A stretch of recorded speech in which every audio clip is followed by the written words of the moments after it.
Hello, everyone. Thank you very much for having me. Thanks, Roland. Thanks, Annabelle. Thanks, Maria.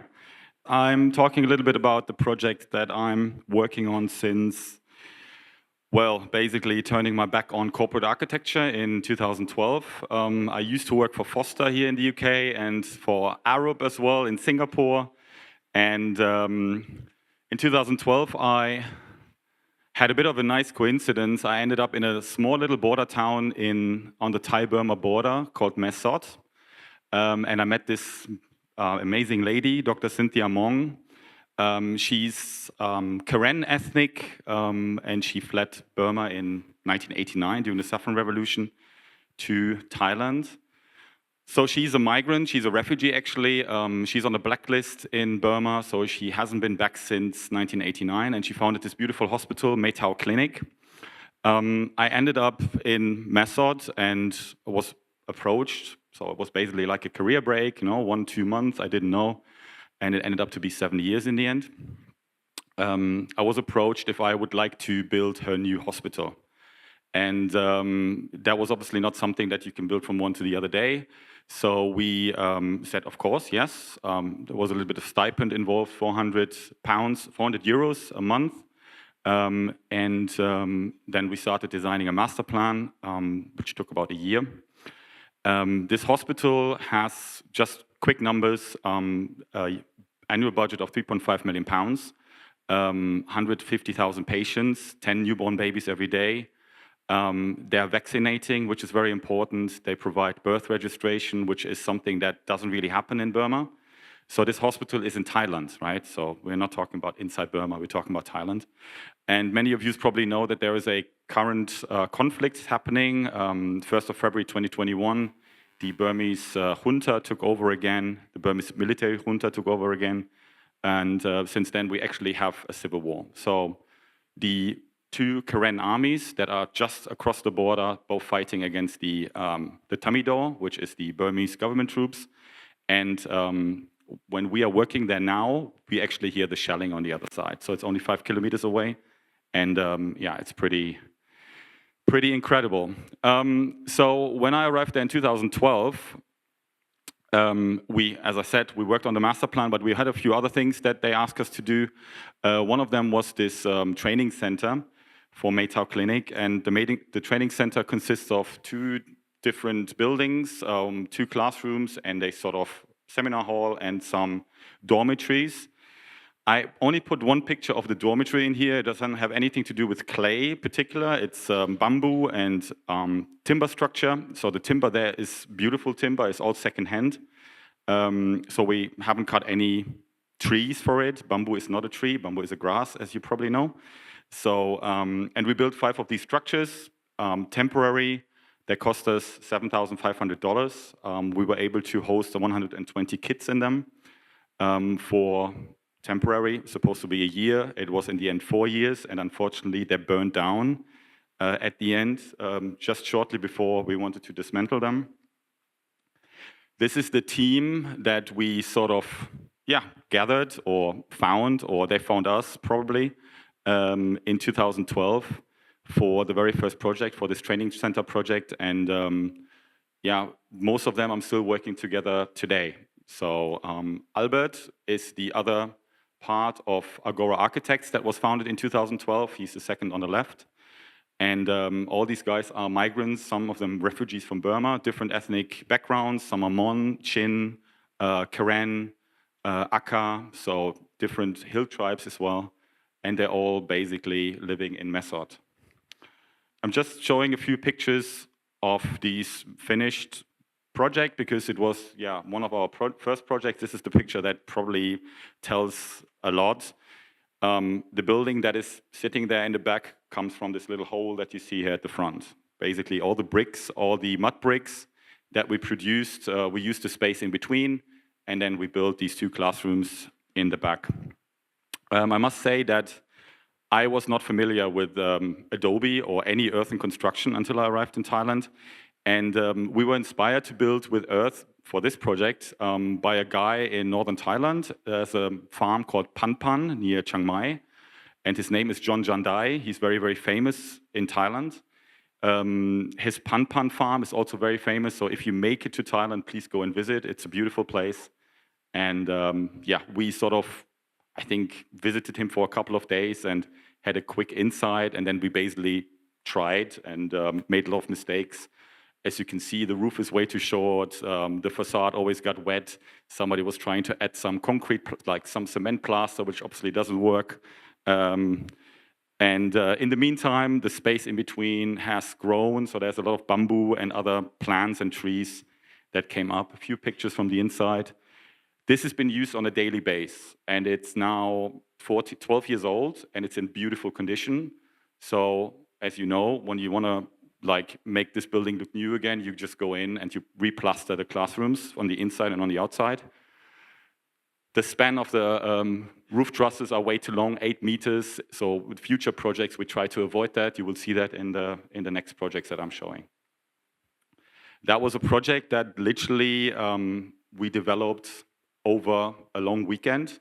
We were supposed to build a new kindergarten for Maytao Clinic and on an adjacent piece of land, which was owned by a Buddhist monk who had a gambling problem, and he lost the land gambling. So we were told on a Friday, and on Monday we had volunteers coming from Kasira. That's sort of they're in their sort of 50s, 60s, traveling the world and supporting projects. We had a bit of an issue at the beginning about this called volunteerism. You probably heard of that word, but they're very sort of laid back and very sensitive in their approach. And well, they were supposed to arrive on Monday, and we had to find a project. So these were like red wine drunk sketches that we did in a restaurant. That is the drawing that we then finalized. So individual classrooms along a spine, and then wrapping around this beautiful tree where the school director told us that if we wanted to be cut, that could be cut. So we said, okay, if he wants to cut it, then we have to do something about it. We just have to protect it by this sort of gesture. It took us 1.5 years to build. So 3 days to design, 1.5 years to build. That was due to the amount of funding that we obviously didn't have. So overall, that school cost, I think the number was around 15,000 euros, $15,000, something like that. And I think they came in 2 batches, twice, 6,000, 7,000. We had to produce 20,000 Adobe bricks on site, which took us about 4 months. And then what we use for the fiber material is rice husk, which you can find everywhere. And then the forms that you can see there, this is the usual sort of Adobe brick size form, 10 centimeters thick, 20 wide, 40 long, about 6.5 to 7 kg per brick. And then we started working, load-bearing walls, and this is the final result, 1.5 years later. So I said we started building in 2012. The year the school lease, the land lease was 10 years. In 2022, the school got demolished. Unfortunately, the headmaster never really liked the school. He wanted a 2-story concrete building instead. So we learned from that a lot. Obviously, the approach of like how you talk to people, how you approach the people, offering a different way of building, a different material. And we even had a Karen communicator. At that time, I wasn't really speaking any Karen. I'm still not speaking Karen. I speak a little bit Burmese. But this is sort of the thing that made us realize that we really have to go through a very strict sort of process of asking the right questions, right? Asking the right questions in case of like, is this really something do you want? If you don't want it, unfortunately, we might have to support another school. And there in Method, we have 70 migrant learning centers. They all require classroom space. In the last 6 months, we had an increase of 30% in students on the Thai side because people are coming over to Thailand because of the fighting on the other side. So a few more pictures. We won a big award with this school, even had some prize money, brought it to the director, and he didn't want it. So he was really upset with us. Through these social projects or community projects, we had a little bit of exposure in Thailand. There are many, many projects in between that I don't have time to show today. But this was a project where we got approached by a Thai family. They bought a tea garden organic tea garden in northern Thailand, in Metang. Beautiful piece of land, and they wanted a tea house. It took us 3 years to build. We did an initial design at the lower part of the garden, which we were supposed to start just before the rainy season, and we made a last-minute final decision that it's not going to happen. So we wanted to wait until after the rainy season. And during that rainy season, we had a landslide exactly at that location. So we were quite lucky. We had to obviously redesign, find a new location, find a new place, and it's now really in the middle of the tea garden. So when you approach from the car park, you walk up. This is all made of adobe bricks. Even the roof tiles are hand-pressed clay tiles. So we found a person in the next village. He had you can call it probably CEBs, compressed earth bricks, compressed earth tiles. And he was producing 2 with each press, but we needed 128,000 because it's 1,000 square meter and we need 128 per square meter. So he invented a new machine, which is quite interesting. Unfortunately, I don't have any pictures. I was looking in my external hard drive for it, but I couldn't find it. These tree trunks we found in the tea garden, and we made use of for the structure of the building. Terrazzo floor, this is probably the most expensive part of the building. Everything else is actually really local and from site. And obviously a relatively thick foundation because the walls were 50 centimeters wide. Because we had one issue, that was the grid. They wanted a specific size of this is the tea room in the back, where you go after you do the collection of the tea leaves, you produce your own tea, and then you can drink it in there. You can eat something, and then this is a little shop where you can buy some products. You see that some of the columns are actually on top of the adobe wall, and you're probably wondering how that is working. That is only working because there's a concrete column inside the wall. So I wouldn't trust the earthen wall that it could probably take that load, or I didn't want to try. So a few more pictures here. Yes, the roof tiles is maybe quite interesting as well. We had a specific specification that we were told is possible to achieve. This inclination of the roof was unfortunately a little bit too flat. Even though it was within the range, these clay tiles are constantly wet. And if you take them down, you can literally break them with 2 fingers. It's that problematic. So whenever a branch falls down, there's immediately a little hole in there. So over the last 2 or 3 years, we had to sort of take them all out and replace them with burned tiles. You see the bottom part, also the coloring is very, very different to the top bit. So that's because of the wetness of the tiles. During the pandemic, this guy contacted us. His name is Mugisha. He's a Congolese refugee living in a refugee camp in southern Uganda, in Nakivale, one of the biggest and oldest refugee camps in Africa. Usually, we get a lot of these contacts, right? That people approaching us. During the pandemic, obviously, everything was a little bit like business were down, right? We couldn't really travel anywhere. And so we started talking, and he saw projects that we were doing, and I don't know if I have pictures of the old school, unfortunately not. So he needed basically a new school. He founded this wake-up school, and so we started talking, and then we started to design it. This is 15 classrooms were the idea on 2 pieces of land. This is the phase 1, on the other side the phase 2, and then just recently we finished the school. In Uganda, they called road bricks, basically clay bricks as well, or adobe bricks, but without a fiber content. It's literally just soil from the lake Izingiro, which is just inside the refugee camp, and sand, and the rest is sun. So they are obviously not as strong as bricks that have a fiber content in them. But nevertheless, they work pretty well. And in the first phase, we did not start the plastering, so we only finished the classrooms and the structure of the roof. This is Mugisha explaining what we're going to do with the plaster. That was a bit of an issue. Usually what you can find in the refugee camp is a concrete plaster. So basically exactly the opposite of what people are doing here, right? So adobe bricks with concrete plaster. Here it's concrete bricks with soil plaster.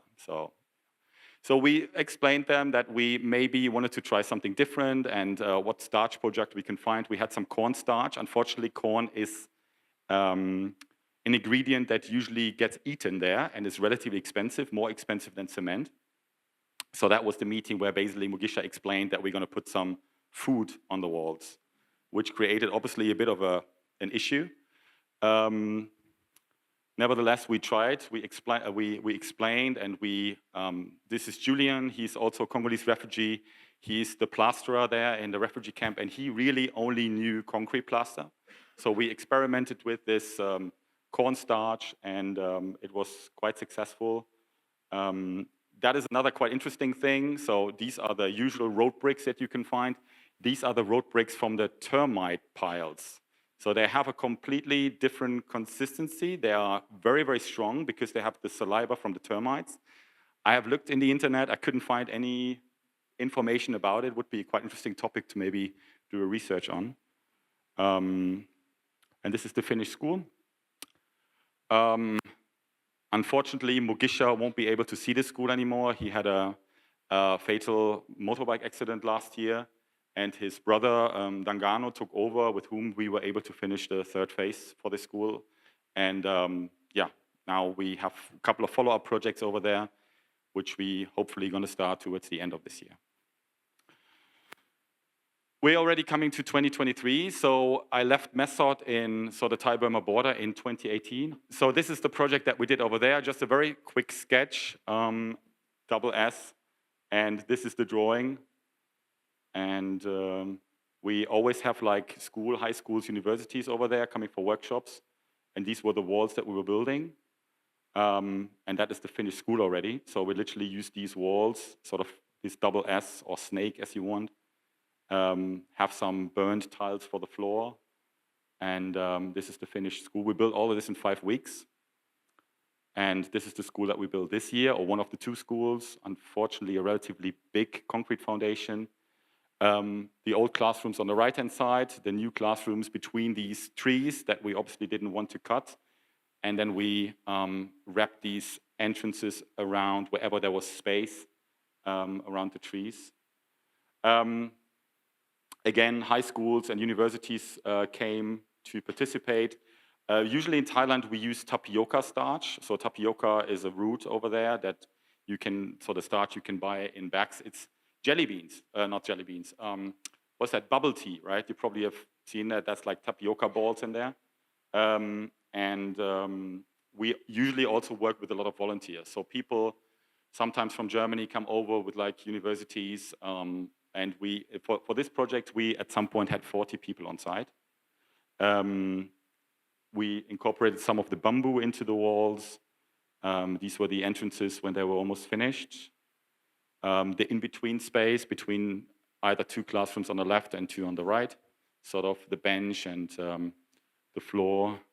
So with this school, obviously the communication was very, very different. We really wanted to make sure, and we have a lot of people also now in town that are supporting us and showing the projects that we have done before to the people before we actually engage, right? So we want to make sure that people appreciate this material in a way. And otherwise, we unfortunately won't be able to go to that particular community, but we definitely would support another community. Yeah, so these were the classrooms finished and also already in use. And we are basically going to be back in January, February. We're always looking for volunteers, looking for people who are interested to join.